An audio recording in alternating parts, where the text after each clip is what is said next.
3-minute Sakuga analysis. Love Lab is a slice-of-life comedy/romance set in a high school. That sounds very generic on the surface, but there's actually quite a lot of love put into the show's art and animation. Studio Doga Kobo is quite adept at doing these kinds of anime, having success on producing more popular shows such as Gekkan Shoujo Nozaki-kun, Himoto Omaru-chan, Plastic Memories, New Game. Probably a few others.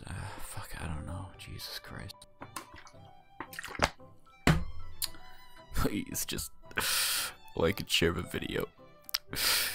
And give me your money. Premiering in summer 2013, Love Lab has a great first episode, featuring key animation, most notably by Megami Kono, who's very adept at doing character animation, both realistic and stylized, and Masayuki Nonaka, very adept at exaggerated character acting. Today I'll be looking at these two clips and discussing with myself like a maniac why they're so cool. This clip from episode 3 is textbook animation sick, bro. Right off the bat, we have the action of Maki suddenly grabbing Riko's arm, with a rather determined face I might add, which leads us to anticipate the following crazy action.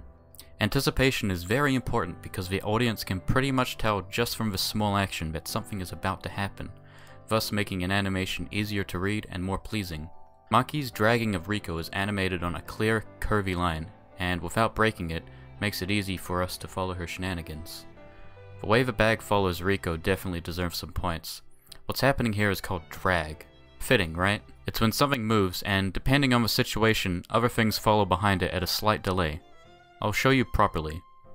Notice how when Riko loses her balance from being pulled, her arm is forced down along with the bag being slightly behind. See what I mean? When Riko's hand moves, the bag will be positioned about where her hand was in the last frame. This application of drag adds that little bounce and flow that really sets Nonaka apart from most other animators in Japan. Lastly, the spacing between the drawings on each frame is good. Played all in sequence, it feels like Maki is closing the distance with the camera at a nice, exaggerated speed. Maki's hair is also noticeably dragging behind her, which just looks oh yeah! I also noticed that when Maki is dodging around, her head moves in a figure 8.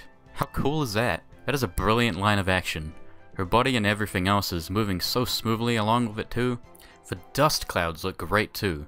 They're animated like little explosions because Nonaka has considered how loose dirt would react to being stepped on by someone running extremely fast with a combined weight of 2 people. Crazy. All around, a very nice Sakuga moment. Next up we have Megami Kono's animation. You gotta appreciate how gifable this moment is. Starting off, we have a brilliant display of anticipation here. Riko goes through 4 different poses before she ends up finally hitting Maki. They all complement the future action by having Riko's hitting arm be the primary focus. The silhouettes are also worth taking note of here as they're just very well drawn. Particularly, Riko's hand, through various poses, complements her actions and solidifies her pose. She even grips her hand a little bit when she swings, which I think is a pretty realistic behavior. There's also some really nice follow-through animation throughout the clip. Maki's hair in particular is well animated, as the reaction to being hit with the papers gets exaggerated further through the follow-through movement of her hair. Lastly, the sketch lines are a nice touch that helps sell the cartoon look, and it's also nice being able to see a line of action so clearly. Hey, thanks for watching my video. If you liked it, be sure to like the Paragon Sakuga Facebook page, or just follow it if you'd rather be a weeb in secret. I won't judge. Remember to comment down below if you have some critique or feedback, as this is a very new and scary thing for me. I know this video hasn't got the most exciting stuff that Sakuga has to offer, but I did have a lot of fun and would love to continue creating these kinds of videos, hopefully improving along the way.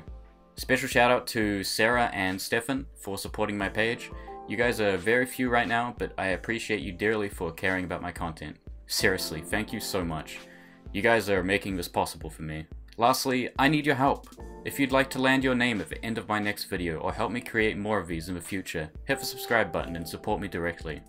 You'll also gain some benefits that other fans don't, like being able to vote on what I make a video or text post about next. You also gain access to my supporter only feed, which means you get to see some behind the scenes posts like my own animations, video editing processes, rants, and other miscellaneous Sakuga posts. Cool stuff like that. Anyway, thanks for watching and have a lovely day.